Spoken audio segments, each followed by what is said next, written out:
Hello class. This week I wanted to give you a quick video to explain what I mean by open-ended artwork and to show you some examples of established artists that I appreciate their artwork and believe that their art is good examples of open-ended artwork. You will all be moving into the figurative unit of the course, which means dealing with human beings, people as the subject matter. So the examples that I have for you today all involve people, but an artwork doesn't necessarily need to just include human beings in order for it to tell a story.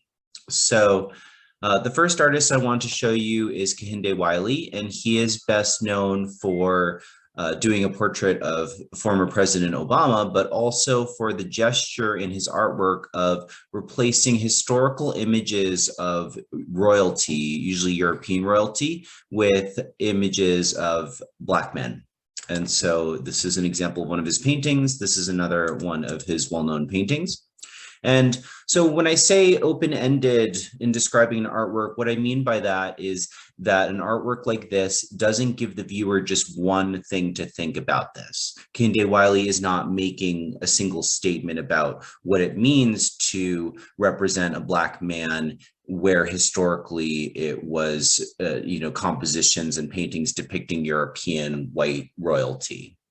And so an open-ended artwork in my mind allows the viewer to complete what the artwork means by serving as somewhat of a psychological mirror, giving enough clues and bits of imagery and story to lead the viewer somewhere. Another way to think about open-ended artwork is thinking about the message of the artwork being more like a poem as opposed to the definition of something. So this is a painting by local Alutiiq artist Linda Infante Lyons. And with her artwork in this series of icons, she was trying to convey two sides of her heritage, the Russian Christian side and also the Alaska Native side.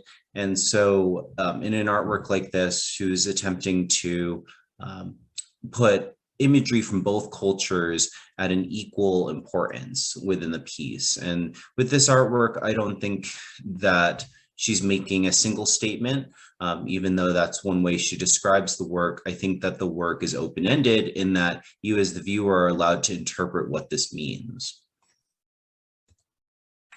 This is a painting by California artist Ana Teresa Fernandez, and her artwork for this series were basically visual metaphors. Her mother was a migrant laborer who cleaned hotels, the same hotel rooms every day. And so there's this myth of Sisyphus who has to push a rock up a hill every day as punishment.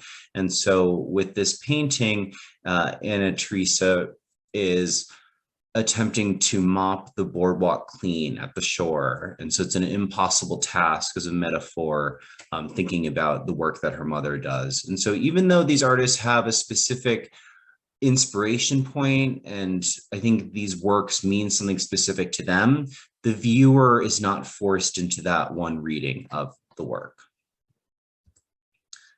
This is a painting by the artist Julie Heffernan, and I've seen descriptions of her work talk about decadence and in connection to things like climate change, but I believe that with a narrative like this, it's not only really visually impactful, but it allows the viewer to interpret what this means.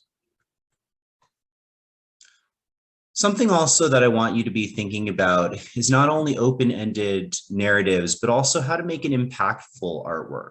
And the best place to start for that, thinking about that, is what's most impactful to you. This is a painting by Kerry James Marshall, and I believe that this is also very open-ended in terms of an artwork. The figures in some of Kerry James Marshall's paintings, the flesh tones are not totally realistic, and I think that that leaves a point for viewers to interpret and kind of make their own meaning. The aesthetics of an artwork, how something's been done, what it looks like, can greatly affect how you interpret the artwork. And this is a painting by surreal artist Salvador Dali. And something that I want to say here with Salvador Dali's work is the visuals of them, the aesthetics of them, the psychological impact of them, I think is where there's depth to be found. And so I think that there's a danger sometimes in an artwork or a narrative being kind of superficial or shallow. And so when crafting and coming up with an artwork, you want to think about how the artwork could feel meaningful and significant as well as impactful. And this is another Salvador Dali. So those are some examples of artists that I admire and appreciate and think that their narratives or the stories that they tell in the images in their art are open-ended. So I hope that was useful in explaining what I mean by that term.